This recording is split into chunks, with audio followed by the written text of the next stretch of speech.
Hi everyone, welcome back. Back from vacation. Also, 10 pounds heavier probably from doing nothing for a week, but guess what? I got a lot to do.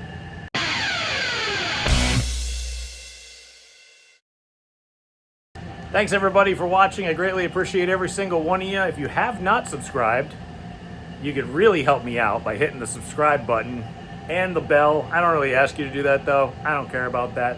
As long as you watch, I don't care. But it's free. You don't have to pay to subscribe. A lot of people think, oh, subscription service, that means I gotta pay for it. No, it should be a follow button, but I mean, it is what it is. Subscribe is free. Click of a mouse helps me a ton if you like what you're watching on here. And trust me, it really does help a lot. Anyway, refreshed from a week off, out of state, in a lovely quiet place, and I come back to a complete, full garage full of parts. Oh man, there's a lot here. Anyway, so we got a lot planned, and I think I'm going to tackle the easy stuff first, and I'll tell you what I bought as I kind of unbox it. Okay, first things first, that is a new coil and a new module for the distributor. We're going to deal with that. Then this box here, no one's going to know about. These three here, I think, are all dealing with the rear axle because we're changing not only the axle itself, but we're changing the gear ratio. Why change the gear ratio, you ask? Simple. I want to try it. We're allowed 2 different gear ratios and 2 different types of rear ends. In these cars, these are metric chassis cars. You're only allowed a metric chassis car in this division. You can run the factory 7.5 GM rear, but it has to be an open differential. You can run drum brakes or disc brakes. They make kits for disc brakes. You can run those if you want. You can also run the same thing with a bolt-in axle 9-inch rear end, which is what I have. You can run drum brakes or disc brakes with that either, but they both have to be open carrier or open differential. You know, spider gears, factory on the road stuff that your grandma would drive to the grocery store when you were a little kid. Maybe not a lot of you, definitely my age. But that's basically what we're allowed to do, and we're only allowed 2 gear ratios, okay? You're allowed to 456 with, I think, any 3 or 4 speed transmission. Not too sure on that one, because the other gear ratio, I think I mentioned it, right? 456. That can be GM 7.5 or 9-inch. The other one is you can run a 323 rear gear ratio with a 1.50 second gear 3-speed Saginaw. Now, I've pretty much converted every 3-speed transmission I have into a 150 second gear, so that's an easy choice. I also have a rear end that I'm not using. I'm using the 9-inch in the car that's brand new, and I got my straight 7.5 in the bed of the truck in case I needed it. However, it's got a 456 rear gear in it. So I'm gonna yank that apart, leave the axles and the housing alone. I know it's all straight, but we're gonna swap the guts out of it. And I have to try to do it in less than a week. Okay, however, I'm going to tackle this easy stuff first. That being the module and the coil. I do not trust that this coil is actually working properly. A few people have commented, and thank you guys, I appreciate every single one of you, because it actually makes a lot of sense that the coil may be the cause of my problem. It pops out the exhaust a lot, and yeah, you could say, well, it may be rich. Well, maybe it's not. Maybe it could be the coil going bad. And I could swear that during the last race, I felt this thing hiccup once. Going down the straightaway, and just kept going. So, we are taking no chances. I know the module works because the engine still runs. However, I don't know if the coil works properly because it doesn't seem to have power at higher RPMs. So I don't think that the coil is capable of discharging electricity fast enough to keep up. Even though we're not even turning 6,000 with this thing, I guarantee you it's just not enough. Like something's just not working. And I've had this distributor for quite a while. It's pretty old. It's old reliable, but let's be fair. Old and reliable are oxymoron. They just don't kind of mix sometimes. So we're going to freshen her up a little bit. Hopefully that fixes it.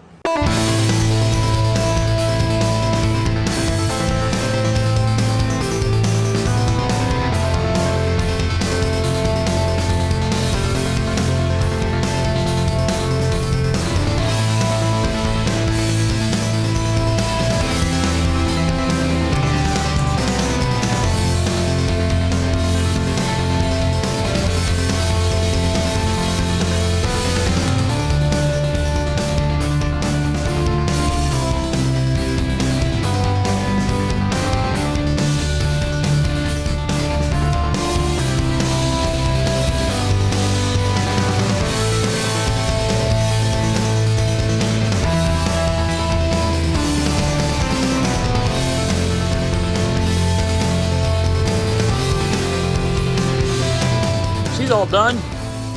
Got her hooked back up. Pulled the coil out of this thing and notice there's no grease on the bottom of it. That's weird. Usually you got some dielectric grease on the bottom nod here so that when it goes to the button, it usually has a little bit of thermal protection, and there ain't none on here. I've never pulled this apart. This is exactly how it came from when I bought it. I haven't pulled the ground part. You can actually kind of, I don't know if you can see it on camera, but look at this area here. It's actually kind of, you might be able to see that. You see how the color changes like a rainbow? That tells me that ground got hot. See that? That's weird. Huh. That's a new one. So no dielectric grease on the button, on the rubber piece either, or the bottom of the coil. Like I said, I don't hang on to stuff if it's questionable. If you are a racer and you own a race car, the hardest thing for you to do is that. And that's just something you have to get used to if you own a race car. You have to throw away parts that work because you can't trust them. Trust is very important. You have to trust that your car is going to work properly, going to handle properly, going to stay together, and keep you safe, really. So, will I save some other stuff like the button? Yeah, I've seen these break. I'll hold on to this, just in case. Will I hold on to the module? Let me see. Probably. Break a module, at least I know it works because the car ran.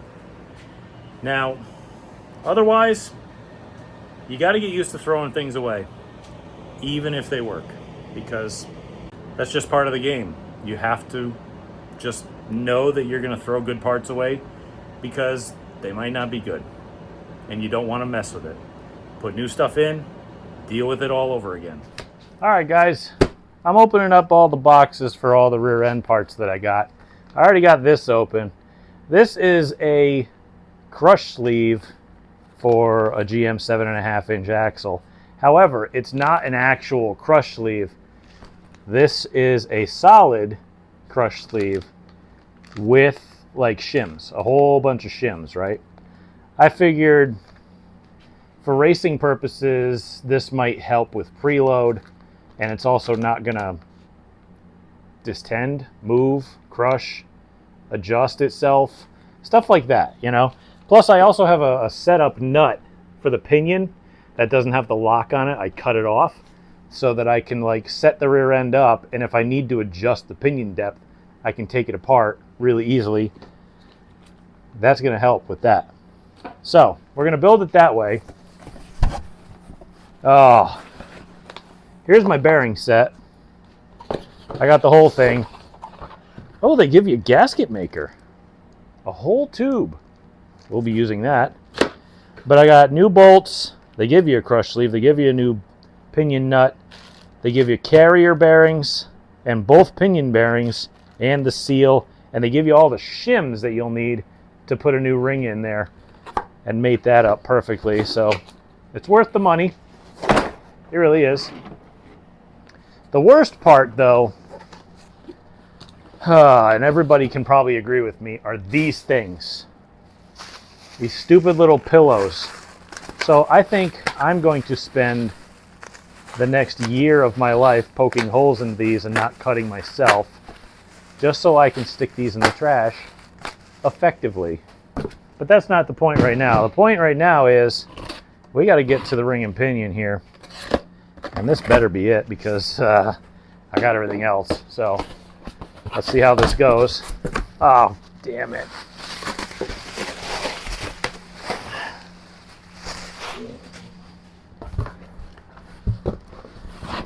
Now, here's the thing. You can pay a lot of money for a ring and pinion. I didn't. But I didn't go completely cheap. You can buy stuff like, I forget the damn brands, but I used to have one.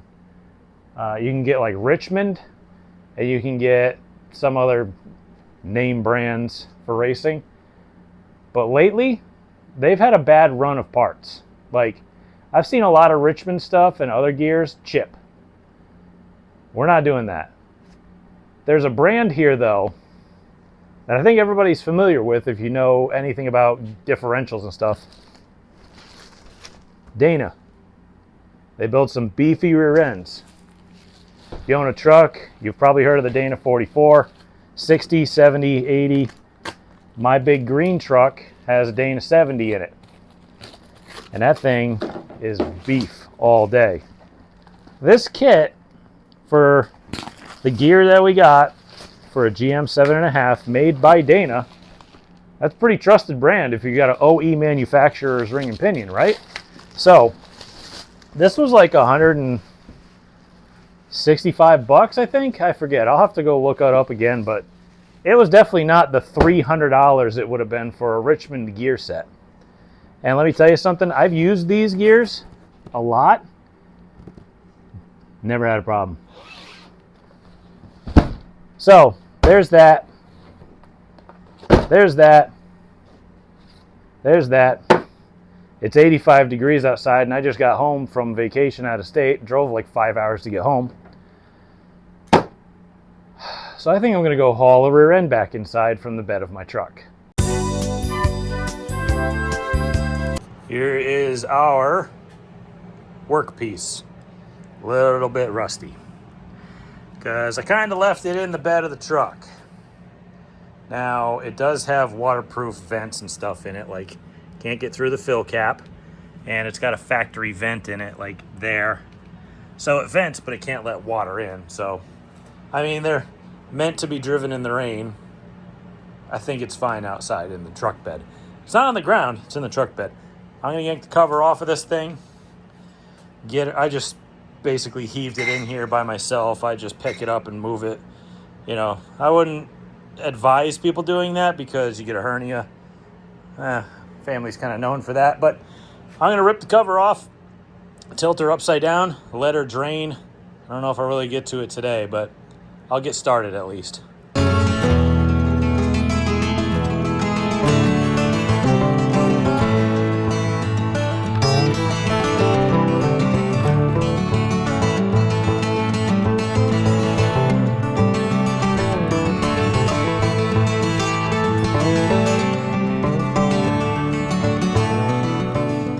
I had to do a little bit of research as this drains, but I was able to remember, or at least figure out, I did know before, but I forgot because it's been a while because I haven't had to deal with this.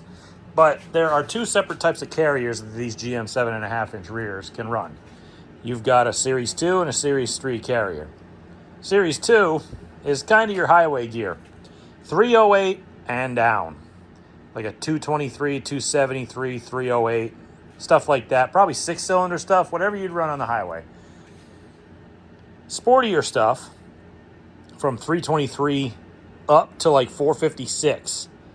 You got to run the 3 Series. This thing has a 3 Series in it. You can tell because it's not straight out. It's actually ribbed and moved. Like you can see the elbow kind of turn, and it's got it more pushed away from this carrier cap, or bearing cap, I should say. That's a 3 series. You'll notice also, because this is a 456 gear, that there's no shim. Sometimes you can actually get the spacer to go on a 2 series to space the difference in width out for one of these. They do work, but they're kind of a pain. So I just got a 3 series carrier. So it's a little easier to work with. And to be fair, this rear end doesn't really have a lot of time on it. I was thinking about doing this kind of quick and dirty. Leave the spider gears, leave these bearings. Probably have to play with the shims on each side. Not sure yet. Clearly we're going to have to adjust something. But just kind of take the ring off, take the pinion out, replace everything that we're going to replace, and just kind of go for it. If it's unknown as to what the age of your bearings are, replace them always. I rebuilt this rear. I'm the person who did it. I know that it was not very long ago. If I had to wager a guess, I'd say probably 10 races or so. Between 10 and 15 races. And actually, it might be less than that, if I'm honest. I probably put this thing together to go race Stafford. We only did that like 4 or 5 times, 6 times between 3 different years. Before we went full-time this year, and I haven't run it this year. So I probably ran it at Thompson a handful of times, but it's probably got 10 races or less on it, and it never got hot. So that being said, I'm going to hang on to these bearings. I'm going to use everything else and just kind of smash it together and hope for the best. However, that's going to have to wait. I want that to drain out completely. And I need to go inside. I am tired. I've been doing a lot of traveling. So I will likely see you guys again tomorrow. Okay, so a few days later, I filmed a little interim video yesterday so that hopefully you guys would have something last week. Hopefully you enjoyed that. The how-to video on how to put electric brakes back on your trailer or replace them. But you catch me on a weird day today because I only have like an hour to work out here. And I have an entire rear end that I have to build. And I also have a whole mess of tools to put away from that trailer video that I kind of haven't done yet. So it's like, I'm going to hammer this thing out and see how far I can get with putting this rear end together, because I don't have any time. Granted, it's only Monday and I got a few days, but there's so much that I need to do right now that it's actually like I'm feeling crunched for time. I still haven't even done body work on this thing yet. It's been sitting here for 2 weeks with the left side smashed in on it. So, okay, enough talking. I got to get to work immediately.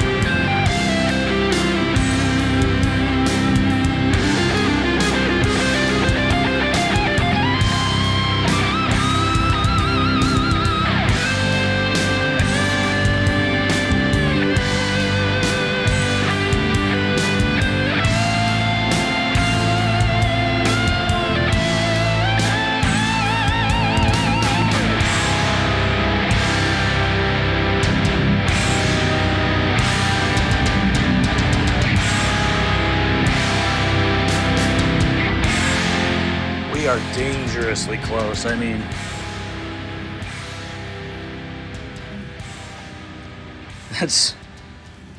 that's literally 30 minutes of work.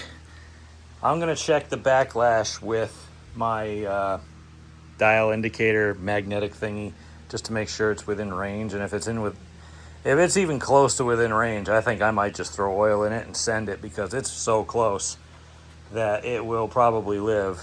Now, what I really wanted to show you is this. Here's my O-ring gear here. I built this Nothing wrong with it. Absolutely nothing wrong. That will stay on the shelf for now. As for me, time has run out. I need to get out of here. I have other obligations to take care of, and they're coming up quickly. So hopefully we can get this finished tomorrow and start making a lot more progress. But for now, we got to be done. See you tomorrow. Okay, next day, right back to work on the rear end. Looks a little used. Could use a good complete refresh, but I don't have time for that right now. We have to get this done. I'm only going to make one adjustment for now. It looks like, by my book, it needs a pinion bearing shim. After that, we're just going to try to get the pattern as close as possible. I just want it to be close enough that this thing will live for a good long time. It doesn't have to wear perfectly, but it has to be pretty damn close. And I'll show you how I'm going to accomplish that. Now, I'm not an expert by any means, and I don't claim to be one. I just do things myself.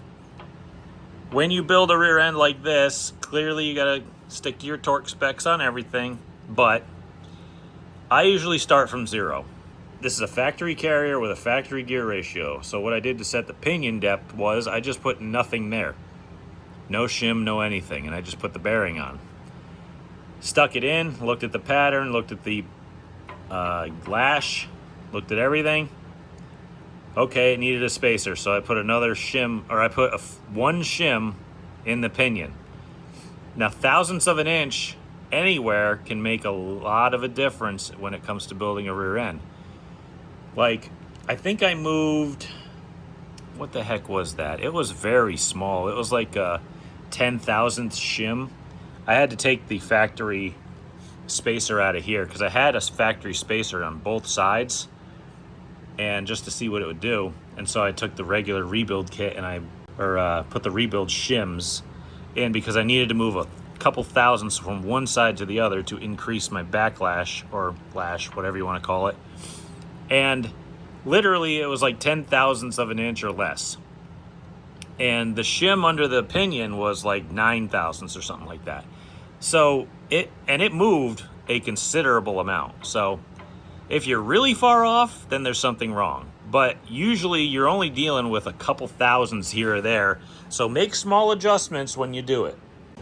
However, I am so under the gun that I'm not even going to set the camera up because half the time I'm probably not even going to be in it. I'm going to be over at the press trying to push a bearing off and then put a shim on and then back on and then over here and tipping the thing up and down. And it's all the same stuff you saw yesterday. So I'm going to get this thing thrown together ASAP so that we can get this rear end out, that one in, because there's a lot that goes into this. This rear is heavier than that one. Well, this one that's in the car is heavier than this one that's over here. So I'm gonna have to have time to play with lead, and I hate dealing with lead because that means I have to dig into the frame rails of the car. It's a complete pain. I have to have the car on the scales for like 2 days. I just got to get it done so that I can deal with this headache head on.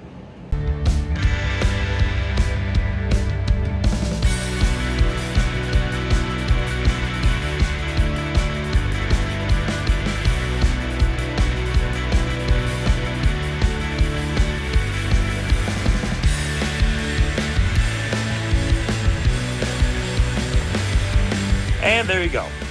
One rear end done.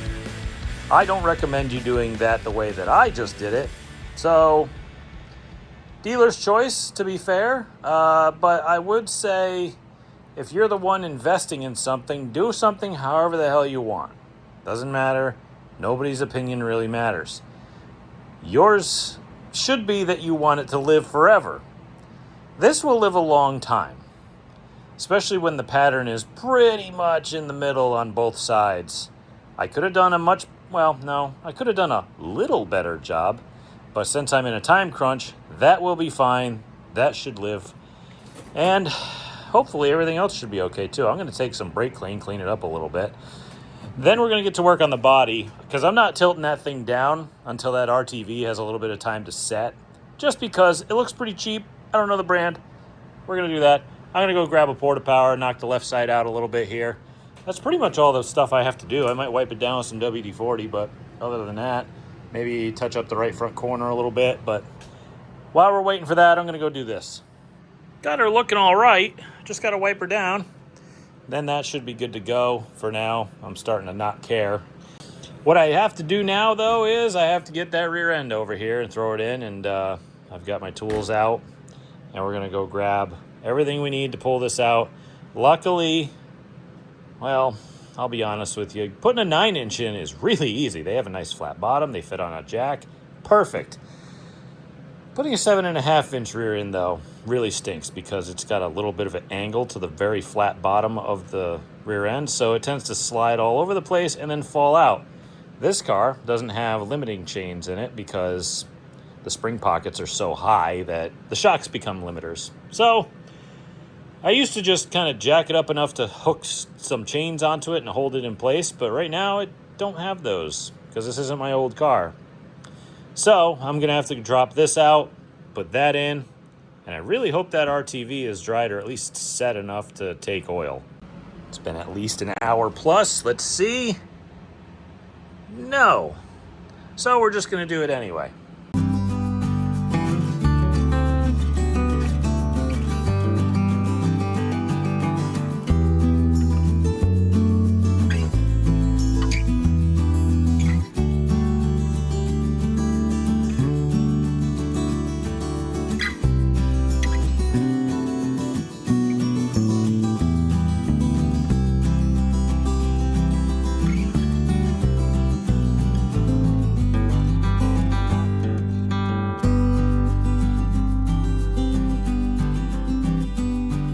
New rear end. Good. That's off the list. Seems to roll all right. I don't know. That thing's heavy, man. Holy cow. I might take the stock rear out of my red car if that thing doesn't sell and put that in there, because then I could race it up in New Hampshire or something. But I don't know. We'll figure it out. At least I got a nice piece for later if I need something. But we're going to try this for now. I don't know if it's going to be that or, you know, the new coil and module I put in the distributor. Maybe that actually works. So we'll see. I got to finish wiping the car down, but man, I also got to wipe the blood off my ankles because I kept hitting him on that thing, and I can't pick that up by myself. I could, but why bother? Why bother hurting myself? You know, 10, 15 years ago, sure. Now I'm just like, you know what? I don't want to. So I'm going to give this thing a decent little scrub down just to try to clear some of the rubber off of it and grease, because no job is ever clean, even if you think your car is nice and new, still not clean. So I'll do that for now. I'll get back at you guys tomorrow. Back for another very busy day after work. I'm looking at the board here. Looks like we got a few things to do, especially up front now. We got to move forward in the car. I'm looking at the list here, and it shows me my hash marks that I keep for maintenance sake. What I do is I write down my wheel bearings, how old they are, when I installed them, how many races they may have on them since the last time I greased them, or maybe just in general. But if I put the date, you can kind of figure out how many races they're on them, how long it's been since an oil change, how long I've had on valve springs, you name it. Maybe even I put greasing on there, like how often it's been since I've greased like the uppers or lowers. So, or the steering, who the hell knows? So anytime I have a grease gun out, I grease everything with a grease zerk. Steering, suspension, drive shaft, anything, doesn't matter. So that's gonna get done, especially since I had the caps off the drive shaft. I want to grease the drive shaft every race or two. If you don't do it, you probably should, because I looked in there and I know I just did it and there wasn't really much grease in there and it was black. And it's like, yeah, we got to grease this all the time. The drive shaft sees a lot of wear and tear, so we got to make sure that that doesn't affect us. I've had so many issues with U-joints in the past. I don't want any more. So I've got to do some setup work here in the front end. I've got to do some trimming and maintenance because I found a whole bunch of sharp points that cut the hell out of my hands and I'm bleeding everywhere. So that's fun, but a lot of stuff on the table here and we got to get to work.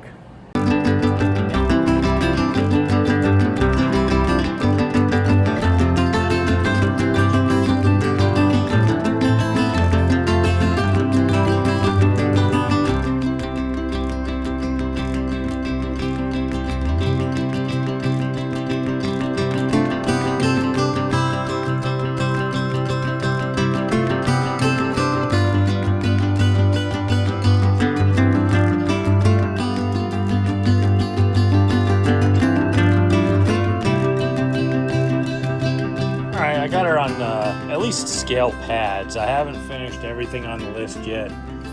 I haven't done the oil change. I haven't greased it. I have gone through and checked a few little minor details. Got a couple of things figured out. Not a huge deal, but I've got a couple little adjustments I'm trying to make. So I want to kind of put it on scales first because I still have all day tomorrow to kind of go through it if necessary.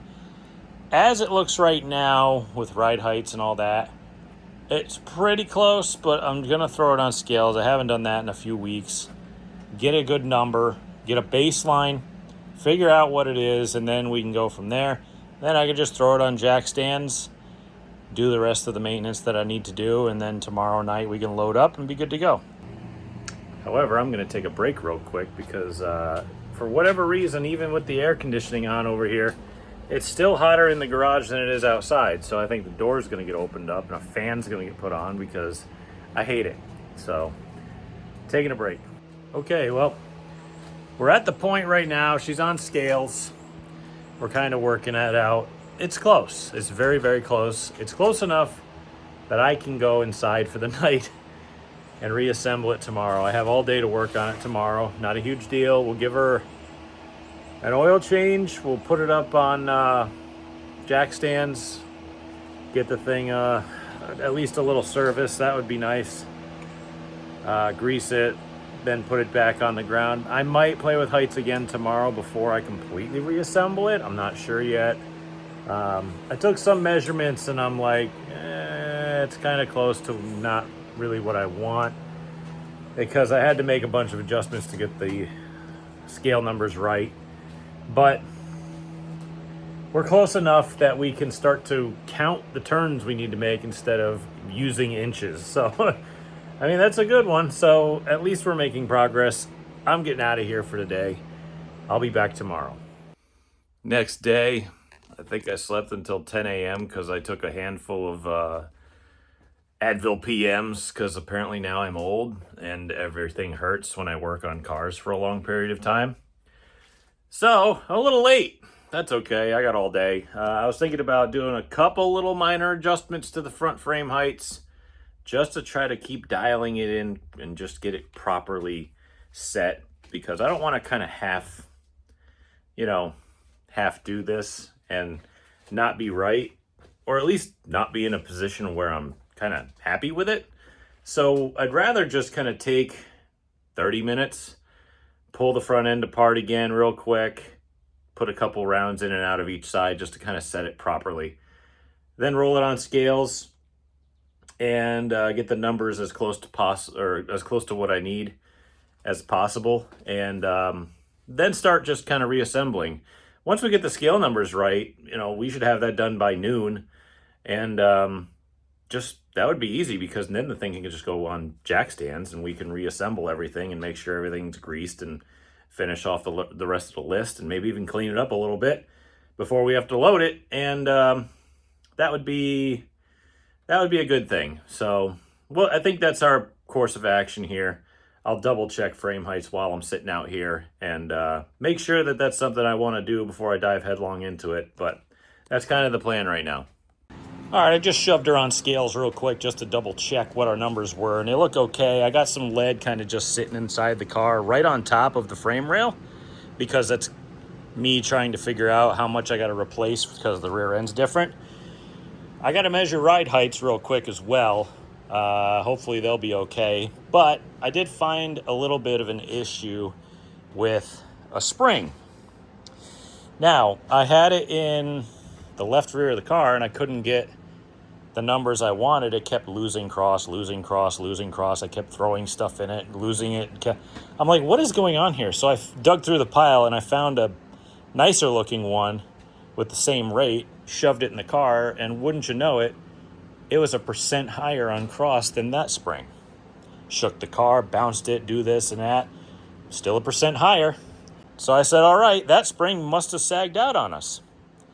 And I looked at the height differential from that new one to the old one, and it's definitely different. So that was a good catch.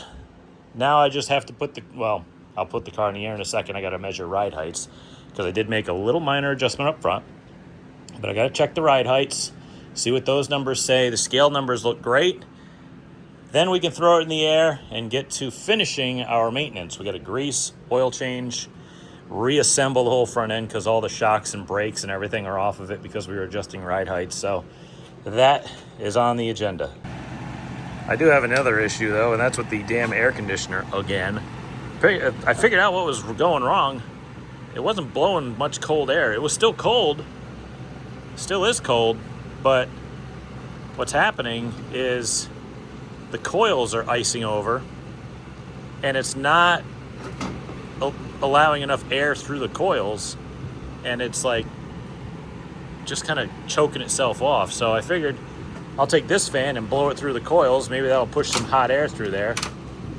And then I'll use this fan to kind of pull the cold air out, but it's not really working because I think it's just stealing air from there. So if I turn that off, just kind of blow this one up in there like that. I don't know, seems to be working. It's cold. It's just, I don't want to put a new air conditioner in here. I don't know, guys. I'm not an AC professional, but I think she's done for. It's just icing over constantly. I even got warm air blowing onto the coils. The fan out back is working. It's drawing hot air off of that area, but that's all frozen too. I think she's probably blown its last day because I think it's probably running low on whatever, and it's just icing over instead. So maybe I will have to put a new unit in.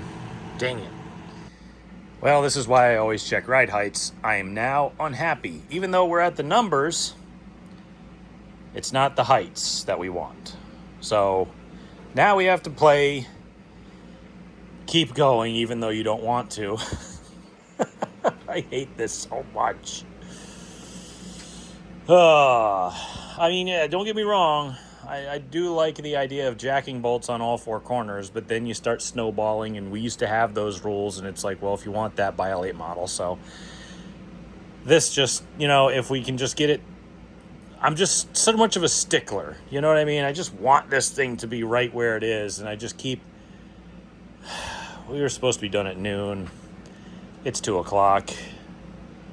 But at least the maintenance is pretty quick. Changing oil and putting it together doesn't take a lot of time. So I can take most of the night to do this. And maybe it'll cool off during the day so that when I load at dark tonight, it'll be cooler. So there you go. There's that.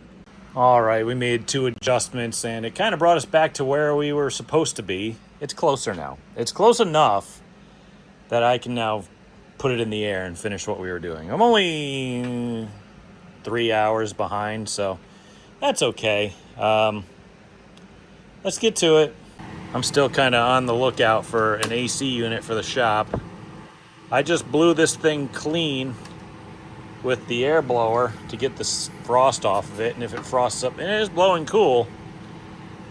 However, I'm really not thinking that this is going to solve anything, so I'm just band-aiding it until I have to absolutely bite the bullet, because I really hate working in the heat.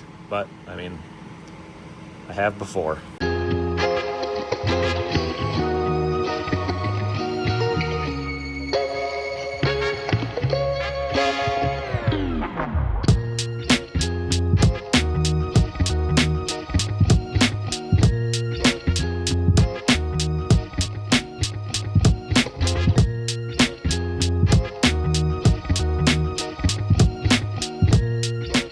Alright guys, just here with an update. I haven't been able to use the camera because the batteries are dead because it's been taking way too long.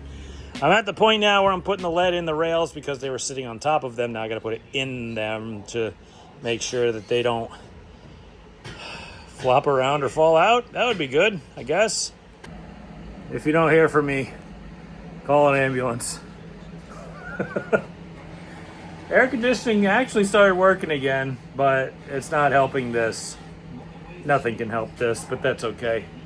We're almost there. We're almost at the point where, guys, it's like 4 o'clock. I haven't even gotten the oil changed. I haven't even greased it yet. I'm still working on it. And after all this, I still have to put it on scales one more time just to make sure it's okay. Then I have to do caster camber toe. pray.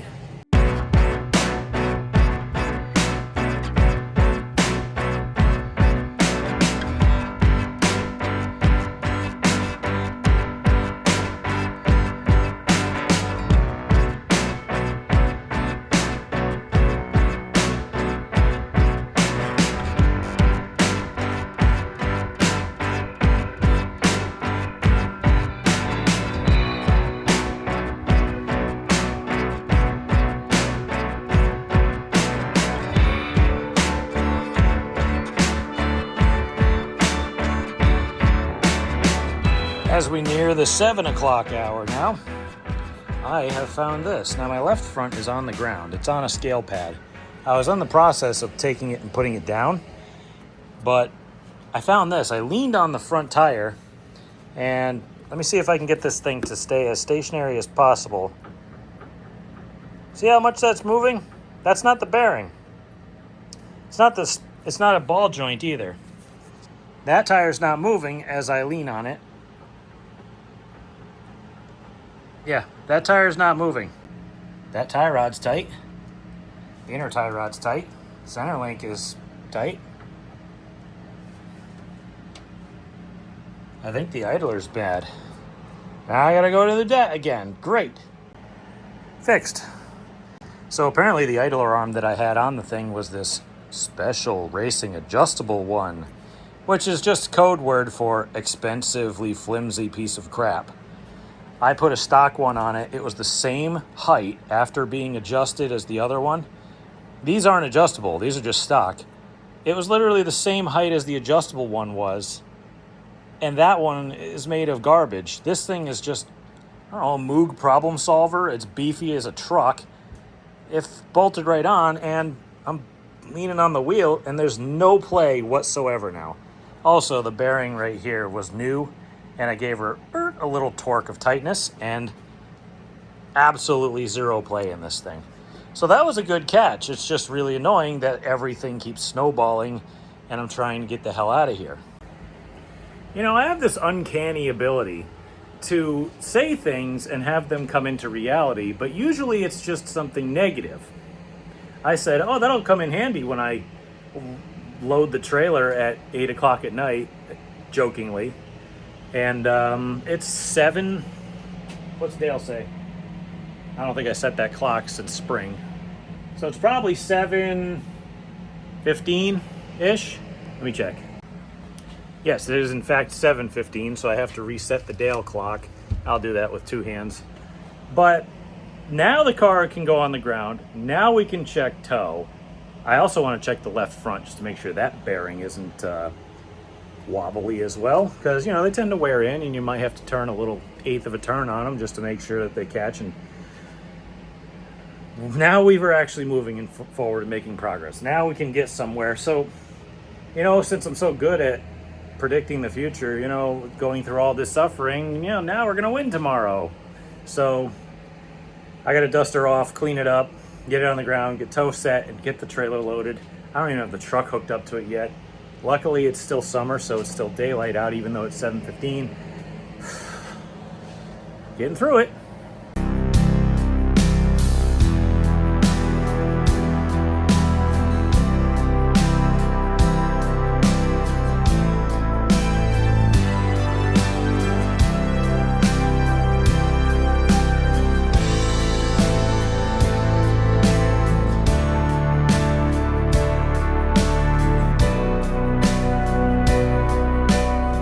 .33, almost a 12-hour day, and it shows. If you look at my fat old face. Oh man, you know, I did drive it in because I wanted to make sure it ran, because I put that new module and coil in the thing, and it ran good. It ran clean. Like, there was no hiccups, there was no sputters, it didn't bog down. It did a little bit because it's cold, but you know, once it warmed up, it sounded great, and it was smooth. I liked it. It was much different than the ordinary, or at least the normal lately. And I'm kind of hoping that that was mainly our issue, because I'm kind of out of ideas. I don't have any clue what to fix if it's not that, because it makes sense that it's that. I don't feel like it's fuel related. I tried valve springs. I tried doing a compression test. I made sure everything worked. We'll see. That's what we're here for. We'll see. And I'd really hate to go out there and be struggling like I was back at Thompson, just trying to figure something out. You know, I wish something would just, you know, just work out for once. That's all. I just want it to work the way it's supposed to, and I can go out there and do what I do instead of me flailing and just hoping that I can hang on to whatever position I'm in because I just don't have anything underneath me to move forward. At the beginning of the year, we kind of had that. And as we've gotten further on the season, it hasn't gotten that good. It's gone down. It's really declined. And I really hope this is it. So, made a lot of changes. We're going to give it a shot. And I'm at the point right now where I don't really care. I've accomplished more than I ever hoped to in racing. But I'm still in it for the curiosity. You know, I like the curiosity. I love working on things, and I love trying to figure things out. And that's kind of the only reason that's keeping me in racing right now. And I'm curious about tomorrow. So we'll see you at the track. It's the next day. Can you tell what it's doing outside? I'm so glad I have new tires on not only my truck, but my trailer and wipers. Got a bunch of pop-up showers because it was a really hot, humid day today. I don't know what that means for the race, but we're going anyway. There ain't been no call yet. Maybe it's gonna pass. I don't know yet. Weather's unpredictable, especially in New England. By the way, the brakes that I put on my trailer that claim to be self-adjusting, well, they take their sweet time in adjusting, I'll be sure about that. But I think I'm gonna have to manually adjust those because they don't seem to be cooperating with me because I keep hitting the brake pedal, hoping they'll adjust and grab a little better. They're not really doing that. So I think I'm gonna have to take it into my own hands and do it manually. And well, the rain seems to be letting up a little bit, so I gotta turn my wipers off of rally mode. And I'll let you know if we get to the track.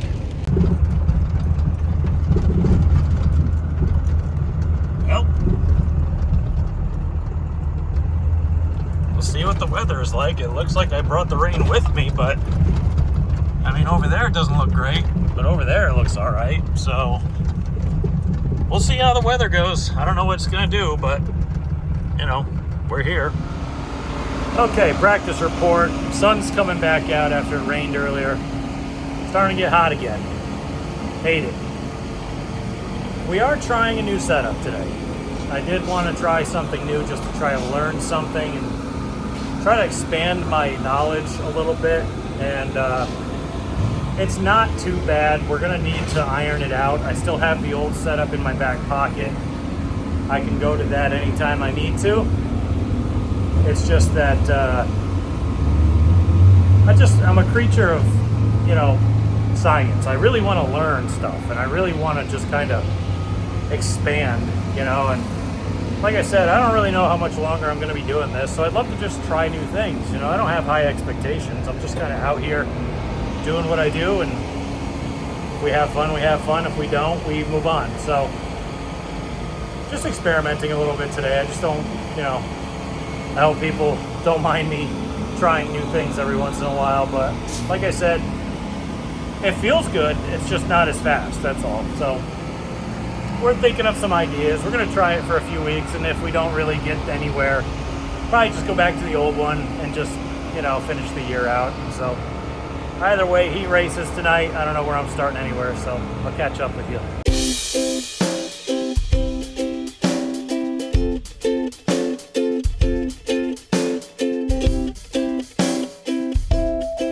Heat race report as I try to cool off, as I got this fan that's really weak blowing on me, but it's better than nothing. I don't know, I took it easy. I was in a high qualify spot. I just kind of was not pushing the issue, just kind of piddling around. I just, you know, car felt fine. Still hair tight. We're just going to keep loosening it up until it feels good. Hopefully what we did actually helps a little bit in the feature. We'll see. Who knows? does drive a lot different. So I'm trying to get used to that. Sounds different, drives different. Rear end, I don't know, it seems to be holding in there. It's through the heat of the day and all the heats and practices, it's 140 degrees, so it's not much more than, I think the ground temperature is like 110 degrees, so I'm trying to hydrate and not get lightheaded, but start ninth in the feature. We'll see what the adjustments do.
So it's the next day. I just walked in the shop. I haven't even closed the door.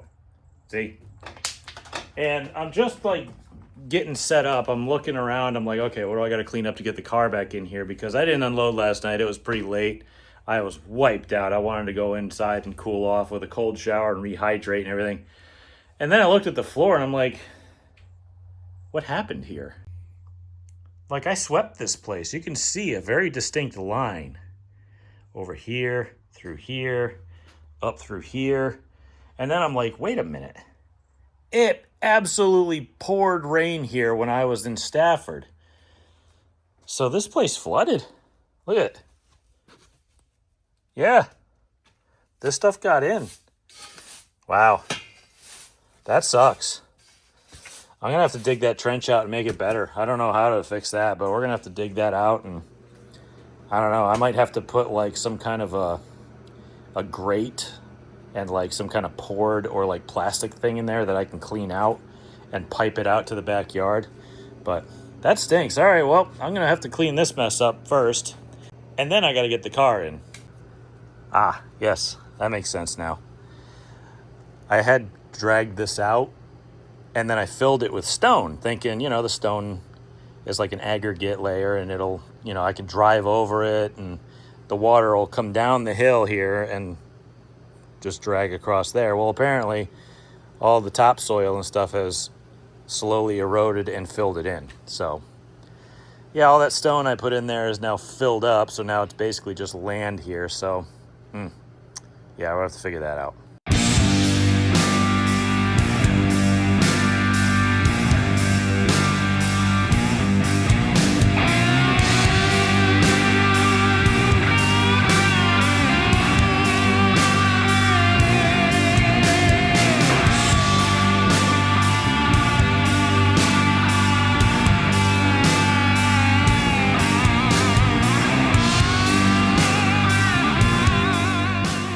We kind of used her up a little bit. This, I think, was that very late caution where the 84 spun out in front of me and I barely missed him, but I don't think this counts as a miss. So, yeah, probably doesn't count as a miss. We got to get this thing up in the air and put it on scales just to kind of reverse engineer what we're doing and make sure that we're, oof. Yeah, I can't even see the bottom of this. Oh, there it is. That'll pull out pretty easy. A little WD-40.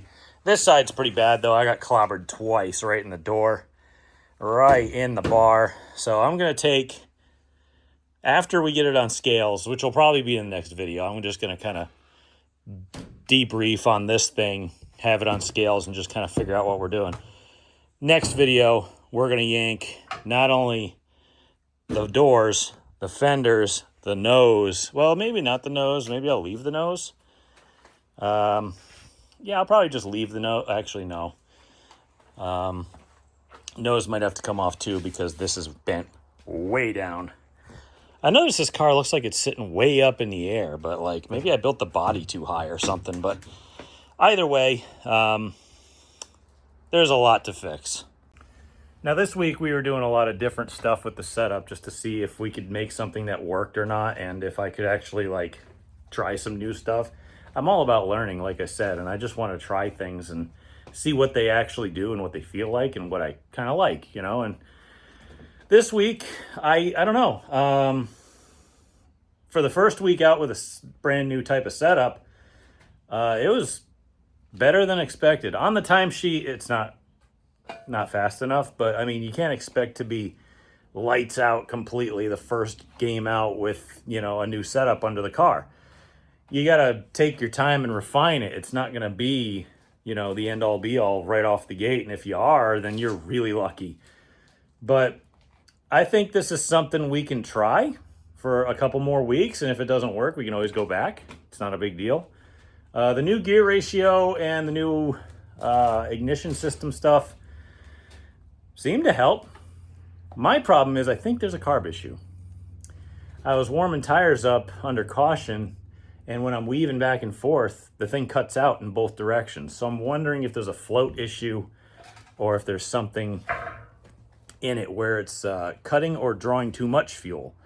So I'm going to have to go dive into that. But I'm going to get this thing up in the air. We can't even touch the damage. And my heat gun's going to get a real workout with this plastic stuff. So hope we didn't hurt anything too major. But a lot of the contact was to like the body and the braces and stuff. I don't think we got hit in the wheels too much. So we're going to have to go through the normal measures. But we're going to have to go a little bit more in depth if we're going to make sure it's ready to go for next week. Just wrapping up some scale numbers. Checked it a few times, a few different ways. Made sure the gas was in it. Made sure everything was in it. Because we put some new stuff in the car. And I think it settled a little bit. Because our numbers were a little bit different than when we left. And that's good to know. It's really good to know those things. I think we had a couple of things sag out. But nothing too major. I mean, I'll have to check ride heights later. But I don't know if we're really that far off either. But we're going to have to throw it in the air now. And we'll make sure that this thing is at least maintained. We're going to have to do a lot of body work. We're going to have to do a lot of inspecting. And like every week, throw grease at it. Make sure all the fluids are good. Make sure it's running right. I'm going to have to go through the carburetor, like I said. But we're going to... A lot of work. Every week, it's a lot of work. So we're just going to do what we always do. Whenever we get all these trophies up here for point standings and stuff, we're just going to be a cockroach. We're going to just hang around and not be stupid and just try to finish races and learn some stuff. So I'm going to end it off here. Thank you guys so much for watching. I greatly appreciate it. Please subscribe if you haven't already, because you know what? It's literally just the click of a button. It's free. You don't have to subscribe, like pay money. You just hit a button and you can watch my videos, which is kind of cool. And I like hanging out with you all. It's really a fun time. Tell your friends or family if you think anybody would be interested in this type of thing. I know it's kind of a vlog about how to be a race car owner, driver, worker, and stuff like that, but it will be automotive in the future. I do have a lot of projects in the pipeline. The off season's coming in 2 months or so, and we'll have a lot of fun then too, because I'm going to take a lot of my knowledge and expertise from fabricating on these things, amateur knowledge and expertise, and we're going to go and make something that I've been looking to do for a really long time. So that's it for this week. Thank you guys so much. I greatly appreciate it. Until next time.